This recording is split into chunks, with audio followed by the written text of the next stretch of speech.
Hello, everyone. I want to take a little bit of time and go over the strategies that day trading strategies that we've made available for our indicators.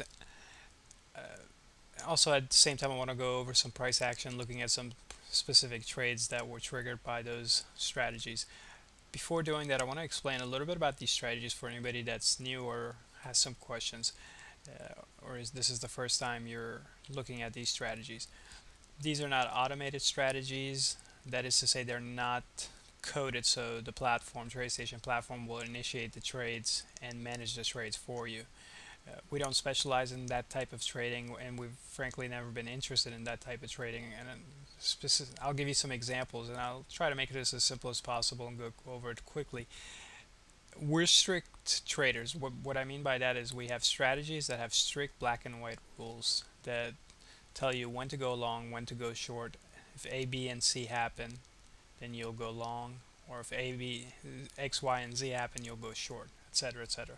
And this is specifically exactly where you place your stop. This is exactly where your first profit target is, and everything is objective. There's no discretion involved in that sense. However, we feel that you take a strategy like that, that's strict, has clear and objective rules, and you add discretion to it, the results, when you combine those two elements, the results are much, much better than just specifically following that strategy like a robot. Of course, discretion comes with experience, and experience comes with screen time, and screen time comes with a certain amount of uh, years or months, etc., that one spends with the market. Once that time is spent, whether if that's a month, a 2 month, 3 months, or years, the combination of that discretion and the strict rules from the strategy result in much better. The results are much better in terms of profit than if you were just if you're just taking those rules, coding them, and having the computer take the trades for you. And that's the reason for our our decision to not really follow or go after automated trading. So we feel that combination of discretion and strict rules will beat a system trader any day. I'll give you a quick example of it, and this is just a hypothetical example. These arrows, these yellow arrows, these two that I have here, these were trades that failed. In other words, we got stopped out on those trades. Now, the rules of the strategy told us to go long here. However, now if you come for whatever reason, let's pretend that we had recognized that there was a strong support here in this area here, okay, where my line is, this horizontal line. Okay, now if that would be discretion, in other words, we would say, okay, my strategy is telling me to go long there. However, I see support here, so I see a higher probability trade setting up here, and I'm gonna skip this long trade. Okay, now you don't have to do that, but that's the discretionary element of which I was referring to. So you would skip this trade and you would take this long, which works out. However, you did not endure this loss that occurred here. And that's what I mean by discretion and strict rules combined. So, okay, so now that we've taken care of that, and I've mentioned that these are placed, these are hand placed, they're not related to any kind of coding. The strategies come in a document which give you specific, clear, objective rules. What is a long signal? What is a short signal? Where do stops be placed? What I mean by stops is protective stops. When to raise your stops to break even or reduce them, and what profit targets are, depending on position size that you're trading. So a day like today, market opens up, and following the rules, a long trade forms here at this green arrow, another long, which works out another long trade. Any of the ones that do not have a yellow arrow on them worked out, whether they hit profit target one or you got at a break even, or etc., etc. They did not. The ones that have the yellow, those are the ones that we took a loss on. This one here, we went long, got stopped, went long, went short, went short. So as you see, the market changed. The strategy kept up. Went short, here, got stopped. Went short here, got some profits out of that, and You can see majority of the trades were profitable by this time of the day, and it's before noontime. We've made good progress. We have some money. We have some profits for the day, in other words. And as you continued on, day's fairly normal. Nothing that would tell us that something is wrong today. And again, during this time, no trades were triggered. Trade here, short trade here, and a short trade here. And mind you, all these trades have shorts, very small stops. Stops are not large stops. And as you can see, some nice short trades. Now, by this time, we normally would expect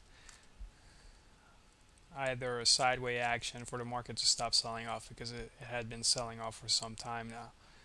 And let me just go back a little bit. Normally around this area, by this much selling, we would get some kind of reversal, either a short covering rally or just sideways action. And as we scroll forward,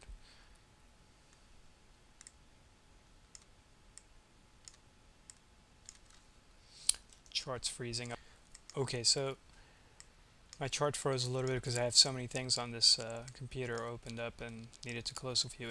So here we get breakout signal. Now the breakout signals are the ones that have the widest stops out of all of them, but they also can produce fairly large moves as well.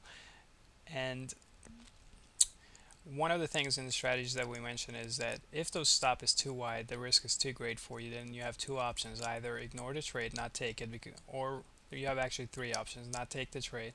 Another option would be to reduce your position size so you can reduce your risk so you're more comfortable with it. Third option is wait for a better entry. If you get it, great. If not, that's fine. Just be prepared for the next trade. There's no problem with missing a trade if it exceeds your risk levels. And waiting for a better entry, it teaches patience, and you more often than not can steal some nice entries. So on a trade like this, you could go short right off. You can go short, or you can wait for a reaction and short that reaction, and so you could reduce your stop. And so here's where the market crashed and we had another short signal, which in a matter of a few minutes, 4 or 5 minutes, you could have captured anywhere between 40 to 50 ES points, which is doesn't happen every day, but when it does and your strategy allows you to participate in that kind of move is obviously the goal of any strategy. Now, this is all in all, even before this, what happened in this market, it was a very profitable day. That just was the icing on the cake. And when these happen and they don't happen today, it's nice to participate in them and um, make some good money off of them. Another thing I want to explain is regarding these strategies. As I mentioned earlier, this is not one strategy. These are several strategies combined.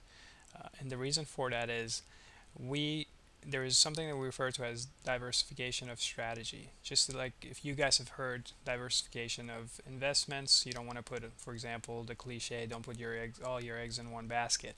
Well, the same logic applies to trading and strategies. Suppose you're a breakout trader.